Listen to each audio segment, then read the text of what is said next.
सुप्रभात बच्चों। आज हम कक्षा 5 के पर्यावरण अध्ययन विषय का पाठ 24 पहाड़ों की सैर का पहला प्रकरण पर्वतारोहण व पर्वतारोही के बारे में पढ़ेंगे। तो चलिए करते हैं हमारे अध्याय को शुरू। पाठ 24 पहाड़ों की सैर। तो बच्चों, सैर का अर्थ होता है घूमना। जैसा कि इससे पहले पाठ 23 में भी हमने पढ़ा था हमारी विरासत और विभिन्न प्रकार के किलों की हमने सैर की, हम वहाँ पर घूम कर आए। ऐसे ही आज हम इस पाठ में पहाड़ों की सैर करेंगे। अब पहाड़ क्या होते हैं? तो ये एक पृथ्वी का प्राकृतिक स्वरूप होते हैं। पृथ्वी के कई आकार होते हैं। पृथ्वी समतल हो सकती है, इस तरह से उबड़ खाबड़ हो सकती है जिसे हम पहाड़ कहते हैं, या पृथ्वी इस तरह से ऊपर से समतल और यहाँ से ऊपर उठी हुई होती है, इसे हम पठार कहते हैं। तो आज हम ऐसे ही पहाड़ों की सैर करेंगे। तो आपने ऐसे ही पहाड़ों को कभी टीवी पर या फिल्म में या चित्र में देखा होगा। तो ऐसे ही आपको ये एक चित्र यहाँ भी दिखाई दे रहा है पहाड़ का। ये देखिए इनकी आकृति कैसी है। यहाँ से इस तरह से चढ़ाई है ना, और यहाँ दूर दूर तक देखिए आप, इस तरह से समतल भूमि से कुछ ऊपर उठा हुआ जो भाग है वो पहाड़ का भाग है। तो अब आप ये बताइए, नीचे कुछ प्रश्न हैं, सोचिए और बताइए। क्या आपने कभी किसी पहाड़ पर चढ़ने की कोशिश की है? अगर आपने की है तो आप लिखेंगे हाँ, हमने कभी किसी पहाड़ पर चढ़ने की कोशिश की है। और अगर नहीं की तो आप लिख सकते हैं कि नहीं, हमने कभी किसी पहाड़ पर चढ़ने की कोशिश नहीं की है। इसके बाद अगला प्रश्न है, पहाड़ पर चढ़ने और सड़क पर चलने में क्या अंतर है? तो अब आप देखेंगे कि सड़क पर चलने की तुलना में पहाड़ पर चढ़ना कठिन होता है, मुश्किल होता है, क्योंकि ऊपर की तरफ चढ़ने में हमें ज़्यादा ताकत लगानी पड़ती है। सड़क समतल होती है, इस तरह से सीधी और सपाट होती है, जबकि पहाड़ इस तरह से ऊंचाई पर होते हैं। जब हम सीधे चलते हैं सड़क पर तो हमें ज़्यादा ताकत नहीं लगानी पड़ती, और जब हम इस तरह से पहाड़ पर चढ़ते हैं तो हमें ताकत लगानी पड़ती है और पहाड़ उबड़ खाबड़ भी होते हैं। इसके बाद आगे देखिए कि जो संसार की सबसे ऊंची चोटी है वो कौन सी है? तो संसार की सबसे ऊंची चोटी का नाम है माउंट एवरेस्ट। यह नेपाल और तिब्बत की सीमा पर है। सर जॉर्ज एवरेस्ट ने पाया कि यह दुनिया की सबसे ऊंची चोटी है। किसने पाया? Sir George Everest. इन्होंने बताया कि दुनिया की सबसे ऊंची चोटी माउंट एवरेस्ट है, और उन्हीं के नाम पर इस चोटी का नाम माउंट एवरेस्ट रखा गया। इसके बाद देखिए, आपने अपने आसपास के किसी पहाड़ी पर बने मंदिर पर चढ़ने का प्रयास किया होगा। उस समय आपके साथ कौन कौन थे? उनके द्वारा आपको क्या क्या निर्देश दिए गए? इस आधार पर अपने अनुभव बताइए। तो अब देखिए, पहाड़ी पर बने मंदिर पर, जैसे कि आप में से कुछ बच्चे गए भी होंगे वैष्णो माता के मंदिर, जो कि पहाड़ी पर ही बना हुआ है। अगर आप गए हैं तो उस समय आपके साथ साथ कौन थे? तो आप लिखेंगे कि हाँ, हमने पहाड़ी पर बने मंदिर पर चढ़ने का प्रयास किया है, और उस समय मेरे साथ मेरे माता पिता और बड़े भाई बहन, चाचा चाची और भी जो आपके सदस्य मित्र आपके साथ थे, ये लिख सकते हैं। उसके बाद उन बड़ों के द्वारा आपको क्या क्या निर्देश दिए गए? तो आप लिखेंगे, उन्होंने हमें निर्देश दिया कि हमें पहाड़ पर धीरे धीरे चढ़ना चाहिए, वरना हमारी सांसें फूल सकती हैं। पहाड़ी रास्ता उबड़ खाबड़ होता है, इसलिए हमें सावधानी से चलना चाहिए।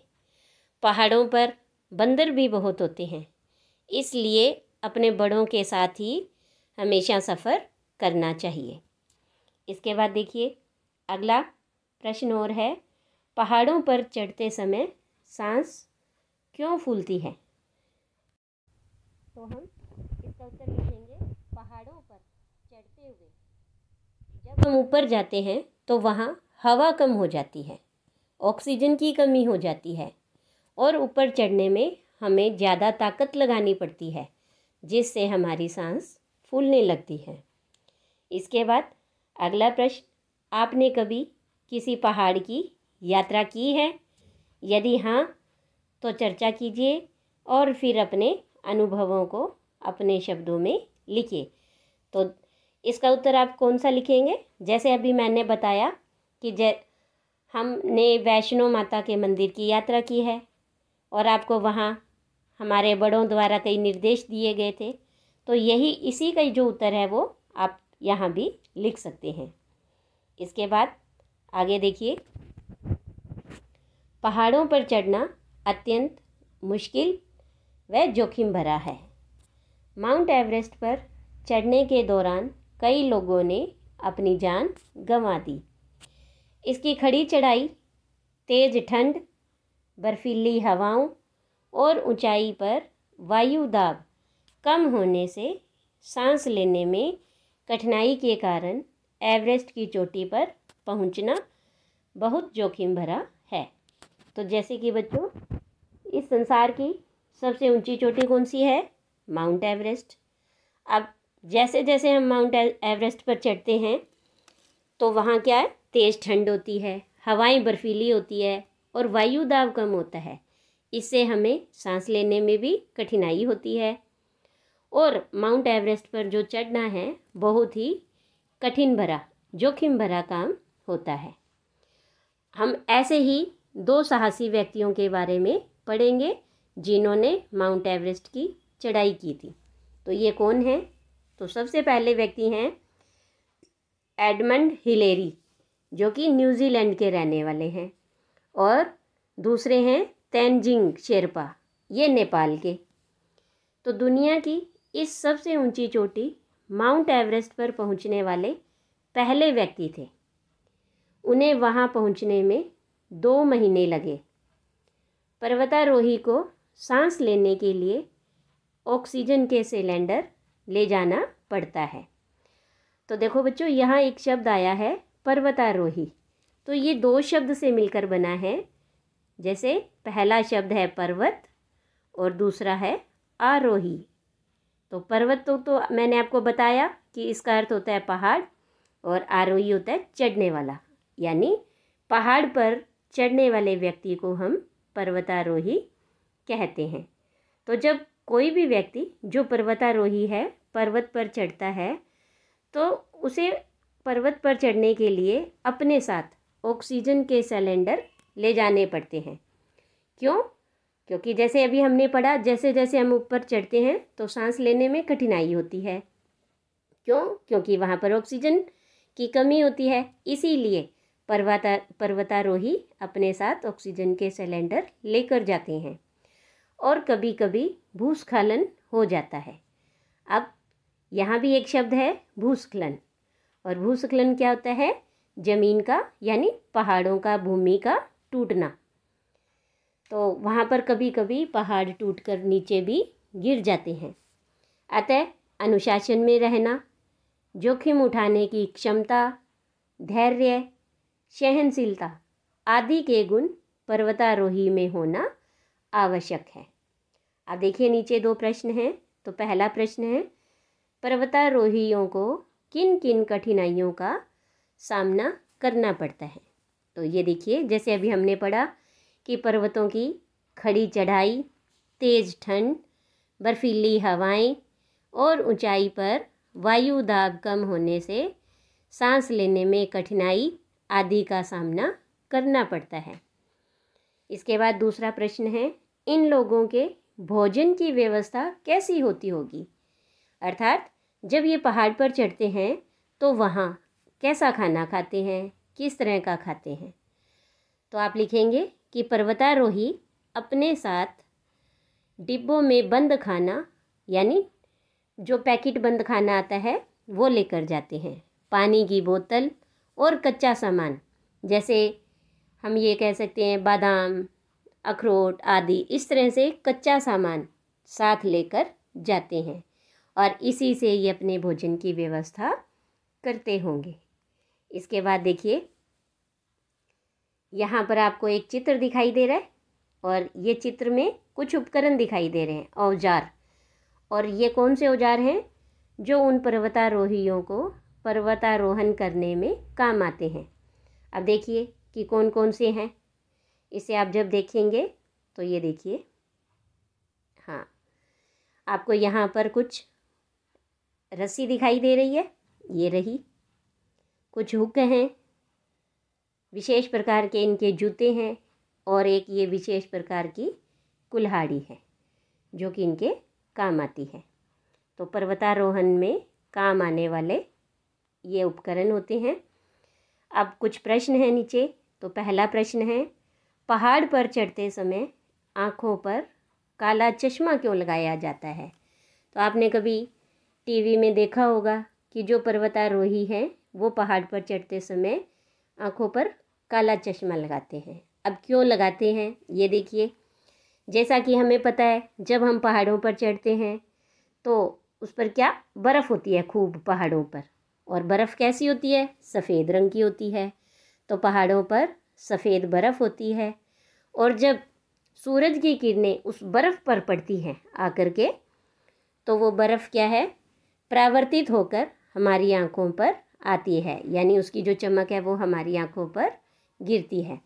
तो ये है किरणें आँखों के लिए हानिकारक होती है, इसीलिए पहाड़ पर चढ़ते समय आँखों पर काला चश्मा लगाया जाता है। अब देखिए अगला प्रश्न है, पहाड़ पर चढ़ते समय नुकीली छड़ी साथ में क्यों ले जाते हैं। उनके हाथ में एक नुकीली छड़ी भी होती है। अब वो क्यों ले जाते हैं, तो आप लिखेंगे, पहाड़ पर चढ़ते समय नुकीली छड़ी की सहायता से चढ़ने में आसानी होती है तथा उसकी सहायता से फिसलने से बच सकते हैं, इसीलिए पर्वतारोही नुकीली छड़ी साथ ले जाते हैं। तीसरा प्रश्न है, पर्वतारोही बर्फ़ के पहाड़ों पर चढ़ते समय हाथ में क्या पहनते हैं और क्यों पहनते हैं। तो आप लिखेंगे कि पर्वतारोही बर्फ़ के पहाड़ों पर चढ़ते समय ठंडी हवा और बर्फ़ से बचने के लिए हाथों में दस्ताने पहनते हैं। अगला प्रश्न है, पर्वतारोही के जूतों में नुकीली कीलों का क्या उपयोग है। तो देखिए, जैसे मैंने यहाँ एक चित्र में आपको बताया कि ये विशेष प्रकार के जूते होते हैं, क्योंकि इनके जूतों में क्या है, कीलें लगी होती हैं। तो ये कीलें किस लिए लगाई जाती हैं, तो आप लिखेंगे, पर्वतारोही के जूतों में नुकीली कीलें चढ़ते समय पर्वतारोही को पकड़ मजबूत करने में सहायता करती है, जिससे वह बर्फ़ पर फिसलने से बचते हैं। अब आगे देखिए कि बर्फीले पहाड़ों पर चढ़ते समय पर्वतारोही अपने साथ विशेष प्रकार के उपकरण ले जाते हैं, जिनकी सहायता से बर्फीले पहाड़ों पर चढ़ने में कठिनाई कम होती है। इनके जूतों में लगे नुकीले कीले बर्फ़ पर फिसलने से इनका बचाव करते हैं। अब ये देखिए, आगे आपको यहाँ एक चित्र दिखाई दे रहा है और ये पहाड़ पर चढ़ने वाली एक साहसी महिला है। ऐसे ही अब आगे इनके बारे में और पढ़ते हैं कि ये चित्र किसका है, ये कौन है और इन्होंने क्या किया, इनकी जीवनी के बारे में देखते हैं। तो देखिए, ये है प्रेमलता अग्रवाल, इनका चित्र है प्रेमलता अग्रवाल का। और ये देखिए पीछे हमारे भारत का राष्ट्रीय ध्वज भी आपको दिखाई दे रहा है, तिरंगा। अब देखिए इनके बारे में आगे देख लेते हैं। पर्वतारोही प्रेमलता अग्रवाल का जन्म जुगतलाई जमशेदपुर झारखंड में हुआ था। उन्होंने 48 साल की उम्र में माउंट एवरेस्ट के शिखर को छूने का गौरव हासिल किया। वहीं 50 वर्ष की उम्र में उत्तरी अमेरिका के अलास्का के माउंट मैककिनले को फतेह करके उन्होंने नई उपलब्धि हासिल की। अर्थात इन्होंने 2 पर्वतों पर चढ़ाई की, एक माउंट एवरेस्ट पर की और एक माउंट मैककिनले पर की। इस पर्वत पर चढ़ने वाली वे पहली भारतीय महिला हैं। उन्होंने 35 वर्ष की उम्र में पहली बार पर्वतारोहण से नाता जोड़ा। बछेंद्री पाल के मार्गदर्शन व प्रोत्साहन से ये नेपाल की एशियन ट्रैकिंग कंपनी की देखरेख में शुरू हुए एवरेस्ट अभियान की अंतर्राष्ट्रीय दल का हिस्सा बनी। तो देखा आपने किस तरह से एक महिला है जिन्होंने भी पर्वत पर चढ़ाई की। अब देखिए आगे, ऐसे ही एक और महिला है संतोष यादव, और ये इनका चित्र है। अब ये कौन है, चलिए पढ़ते हैं इनके बारे में। संतोष यादव का जन्म हरियाणा के रेवाड़ी जिले के गांव जोनियावास में हुआ था। उन्होंने महारानी कॉलेज जयपुर से शिक्षा प्राप्त की। 20 वर्ष की आयु में वह माउंट एवरेस्ट पर चढ़ने वाली कम उम्र की प्रथम महिला है। तो देखिए कितनी छोटी सी उम्र में इन्होंने माउंट एवरेस्ट पर चढ़ाई की। कितनी उम्र है इनकी, केवल 20 वर्ष। इसके अलावा वे कांगसुग की तरफ से माउंट एवरेस्ट पर सफलतापूर्वक चढ़ने वाली विश्व की पहली महिला भी थी। उन्होंने एवरेस्ट पर चढ़ाई करने में सफलता प्राप्त की। तो देखिए इस तरह से हमने हमारे भारत की 2 महिलाओं के बारे में पढ़ा।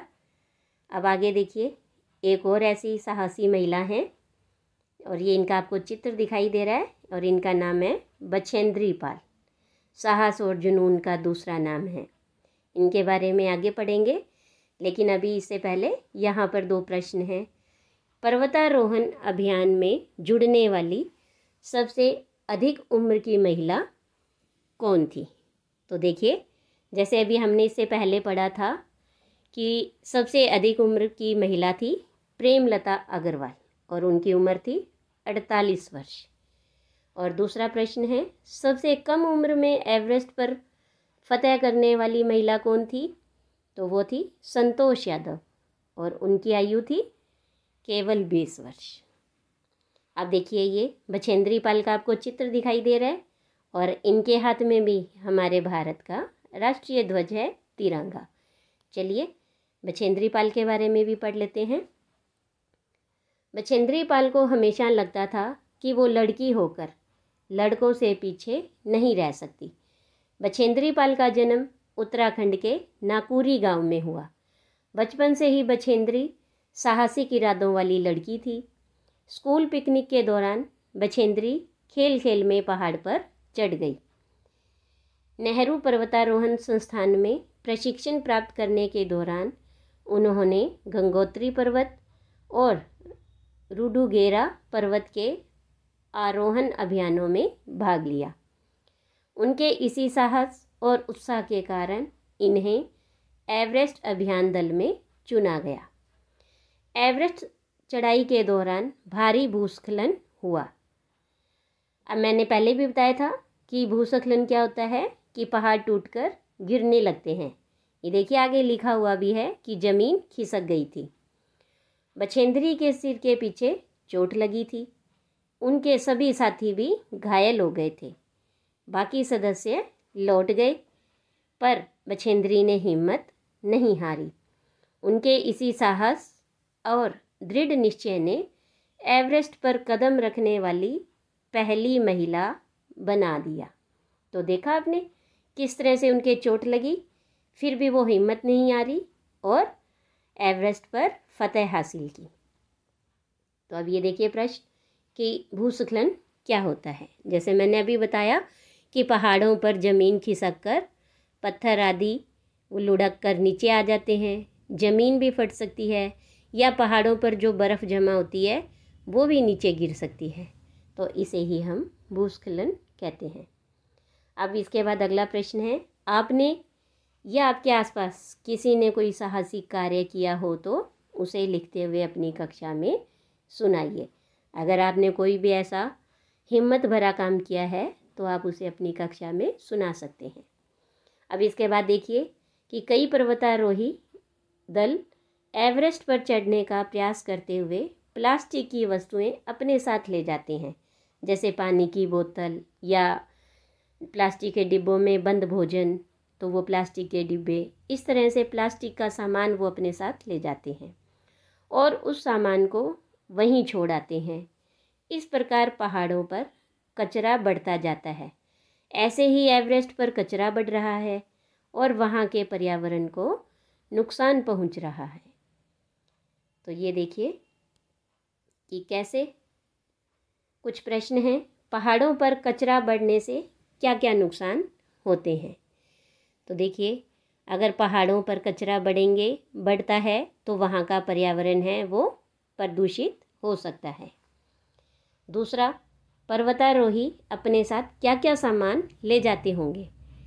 तो आप लिखेंगे पर्वतारोही अपने साथ खाने के डिब्बे, पानी की बोतल, रस्सी, हुक, प्लास्टिक की शीट, टॉर्च, बैग, दस्ताने, कीलें, खुंटियाँ, कुल्हाड़ी, नुकीले जूते, नुकीली छड़, कैप आदि सामान अपने साथ ले जाते होंगे। इसके बाद अगला प्रश्न देखिए कि पर्वतारोही को किन किन संकटों का और खतरों को झेलना पड़ता होगा। जैसे कि हमने पहले भी प्रश्न पढ़ा था कि जो पर्वतारोही हैं उन्हें चढ़ाई का, तेज़ ठंड का, बर्फीली हवाओं का, ऑक्सीजन की कमी का आदि का, सांस लेने में कठिनाई का आदि कठिनाइयों का, संकटों का सामना करना पड़ता होगा। इसके बाद चर्चा कीजिए। माना आपको पर्वतारोहण के लिए चुन लिया गया है, आप उसके लिए क्या क्या तैयारी करेंगे, जैसे सामग्री, अभ्यास आदि। तो आप भी अपने साथ वही सामान लेकर जाएंगे जो पर्वतारोही अपने साथ सारा सामान लेकर जाते हैं।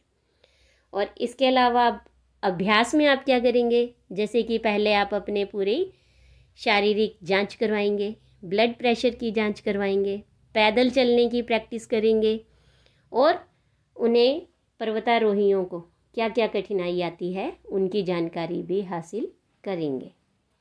अगला प्रश्न है, आप किसी पर्यटन स्थल पर गए हों तो वहाँ पर फैले कचरे के बारे में अपने अनुभव लिखिए और कचरे को रोकने के लिए आप क्या सुझाव देंगे।